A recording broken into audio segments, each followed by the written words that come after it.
8 বছরেও শেষ হয়নি বড়খোলা অগ্নি নির্বাপক কেন্দ্রের অগ্নি নির্বাপক কেন্দ্রের কাজ। ঠিকাদারের ভূমিকা নিয়ে ক্ষোভ বিধায়কের। দীর্ঘ 8 বছর পেরিয়ে গেলেও এখনো সম্পূর্ণ হয়নি কাছাড় জেলার বড়খোলা অগ্নি নির্বাপক কেন্দ্রের ভবন নির্মাণের কাজ। অসম্পূর্ণ অবস্থায় পড়ে থাকা এই সরকারি প্রকল্প নিয়ে ক্ষোভ প্রকাশ করেছেন বড়খোলার বিধায়ক কিশোর নাথ। তার অভিযোগ, নিম্নমানের কাজের পর নির্মাণ কাজ অসম্পূর্ণ রেখে সংশ্লিষ্ট ঠিকাদার উধাও হয়েছেন। স্থানীয় সূত্রে জানা গিয়েছে, বড়খোলা অগ্নি নির্বাপক কেন্দ্রের নামে কর্মচারী নিয়োগ করা হলেও বর্তমানে তাদের নিজস্ব কোনো অগ্নি নির্বাপক গাড়ি নেই।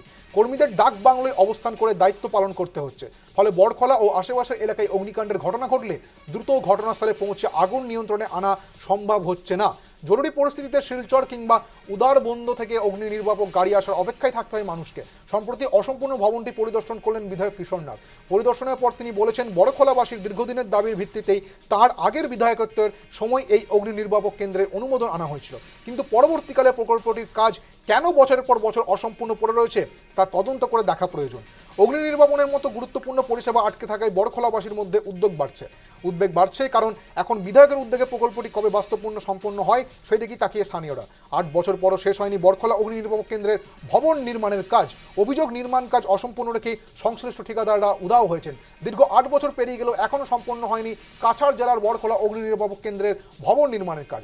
অসম্পূর্ণ অবস্থায় পড়ে থাকা এই সরকারি প্রকল্প নিয়ে ক্ষোভ প্রকাশ করেছেন বড়খোলার বিধায়ক কিশোর নাথ। তার অভিযোগ, নিম্নমানের কাজের পর নির্মাণ কাজ অসম্পূর্ণ রেখে সংশ্লিষ্ট ঠিকাদার উধাও হয়েছেন। স্থানীয় সূত্রে জানা গিয়েছে, বড়খোলা অগ্নি নির্বাপক কেন্দ্রের নামে কর্মচারী নিয়োগ করা হলেও বর্তমানে তাদের নিজস্ব কোনো অগ্নি নির্বাপক গাড়িই নেই। যখন আমি বিধায়ক ছিলাম 2016 থেকে 2021, তখন একটা বিল্ডিং এখানে স্যাংশন নেওয়া হয়েছিল। তখন আমরা আমাদের দলের কার্যকর্তাদেরকে নিয়ে তড়িঘড়ি করে আমরা জায়গা বের করে দিয়েছিলাম।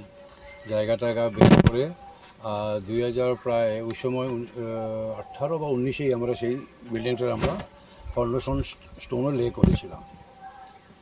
তখন থেকে বিল্ডিংয়ের কাজ চলছিল। আর আজকে এত বছর পর আমি আবার এসে দেখলাম যে এই বিল্ডিংটা এখন পর্যন্ত ইনগ্রেশনই হয়নি। ফায়ার ব্রিগেডের বিল্ডিংটা বানানো হয়েছে, কিন্তু বিল্ডিংটা সত্যি আজকের দিনে যে অবস্থাটা, ইনগ্রেশন হওয়ার আগে বিল্ডিংয়ের অবস্থাটা খারাপ হয়ে গেছে। আর যেটা জানতে পারলাম, এখানে বিল্ডিংয়ের ভিতরে অনেক কাজ বাকি রয়েছে। জলেরও কোনো সুবিধা হয়নি। যেখানে ফায়ার ব্রিগেড, যেখানে বোরিং করে জলের দরকার, সেটাও সাকসেস হয়নি, সেটাও করেনি। আর কি কারণে এত বছর ধরে সেটা করিনি? গত 5 বছর তো আমি বিধায়ক ছিলাম না। আমার থাকার সময় আমি ফাউন্ডেশন করেছিলাম, কিন্তু এর লাস্ট 21 থেকে যে 26 সেই সময়ে আমি তো ছিলাম না এখানে। আর তার ফলে দেখতে পেয়েছি যে বিল্ডিংটা এখন জঙ্গলে পরিণত হয়েছে। তো তাই এটা আজকে আসলাম। আমাদের দলের কার্যকর্তা বন্ধুরা আমাকে সবাই ডেকেছেন। এখানে জনগণ আমাকে বললেন যে ফায়ার ব্রিগেড বিল্ডিংটা হয়েছে, কিন্তু আজ পর্যন্ত এটা ইনোগ্রেশন কেন হলো না, কী অবস্থায় রয়েছে।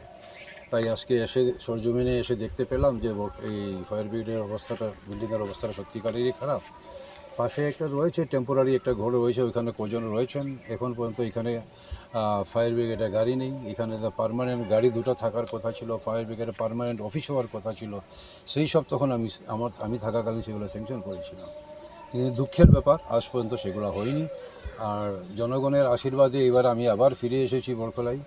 এইবার আমি এক একটা করে সব কিছু আমি দেখব, তদন্ত করব, কেন কী কারণে সেটা এখন পর্যন্ত চালু হলো না, কী দুঃখে কী কারণে এখন পর্যন্ত সেটা রয়ে গেল, সেটা অতি সত্বর আমি সেটা তদন্ত করে দেখব। আর